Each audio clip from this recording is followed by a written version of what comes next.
The stories I've told are my stories. And I swear on the stack of Bibles they happened. But I don't know why, and I wouldn't say it's a ghost. But strange things happen in this world.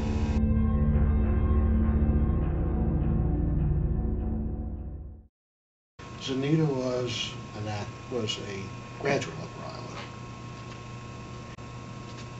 Went to Denton, Texas to teach. And she toured with the Devereaux Players for about 20 years.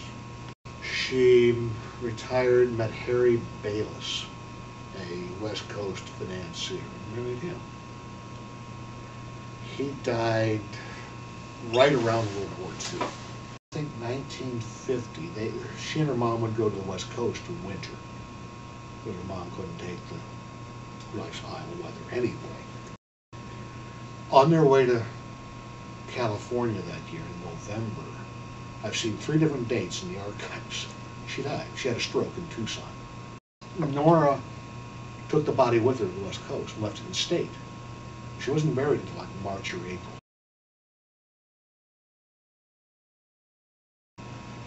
Certainly, strange things have happened in this building.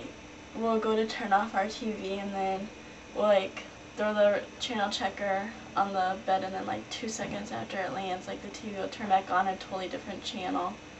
And I've been in there on a January night. Now you know what these windows are like in January. They're closed and welded shut. Anything, you know. Sit there and watch the window open. Okay, let's go home. It's 2 in the morning, it's time to go home. Our door will just like, it'll be shut and then all of a sudden it'll just be open next time we look at it, and like no one else will be in the hallway or anything. We used to have a portable board. You'd have to hook the lights directly into the board. We're trying, the lighting system here has always been interesting. I'm telling him, well, take down this light. Well, it's down, boss. What do you mean it's down? I have it off on the board. You can't. Held up the plug, and the light's still on. The radio, yeah. One time, our radio was off and then turned on all by itself. And like, I was in here by myself and it just turned on automatically and I didn't know what happened. There is a trunk out in that display case. ZGB. I think it's Zanita Graf Bayless. I think it's hers. And for years, if you move this trunk, you could hear something sliding back and forth. I have any number of alumni who have vowed it. I took it down to Blacksmith. He said he could pop the lock, but he couldn't save it. So he opens it. There's nothing inside. Nothing. You know, I'm doing, there's no sound. I'm on my hands, we're on our hands and knees, maybe alumni. Nothing came out of that damn trunk. Nothing. Why this building? Probably because it's the theater. I heard that after she died, they brought her body back to Fayette and they kept it in the basement of CW Auditorium because they brought her back in the wintertime and, you know, the grounds froze, so they couldn't bury her right away. So, you know, I think that's why she haunts it, you know, because that's where they kept the body for like 3 or 4 months. You tell me, man. It's what I heard. Just telling you what I heard. It could have been in the basement. The building wasn't built then.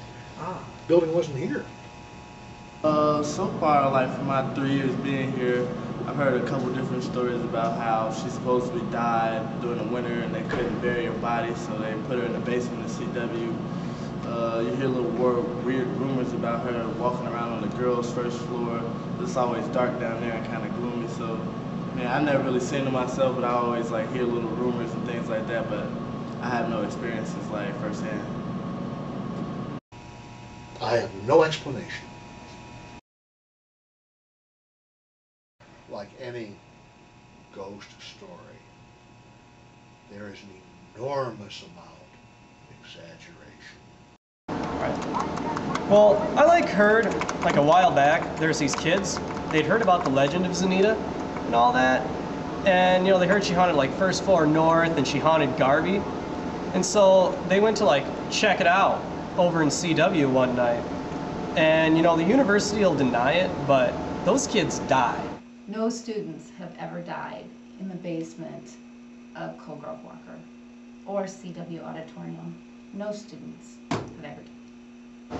I mean, I heard that from a very credible source. There has never been, to my knowledge, a credible instance. People have said all kinds of things about that basement. I had no idea. All right, this is a spot right here. This is where the kids died. This exact spot that I am standing right now. It's like you can tell where the outline's at and everything. And then right over here, this is the actual coffin Zanita was in.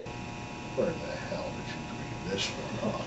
That's one of those urban legends. It's once you have something, then all kinds of other legends start.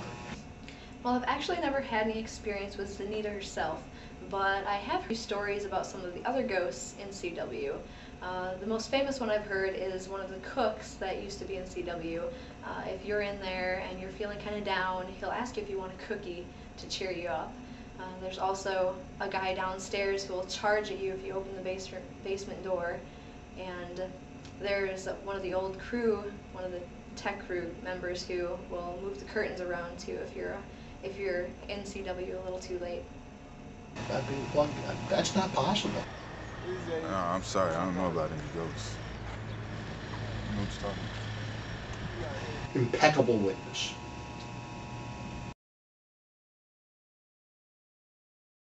I do not explain these things. There may be a perfectly good reason behind all of this. I just don't have one. The stories I've told are my stories. And I swear on the stack of Bibles they happened. But I don't know why, and I wouldn't say it's a ghost. But strange things happen.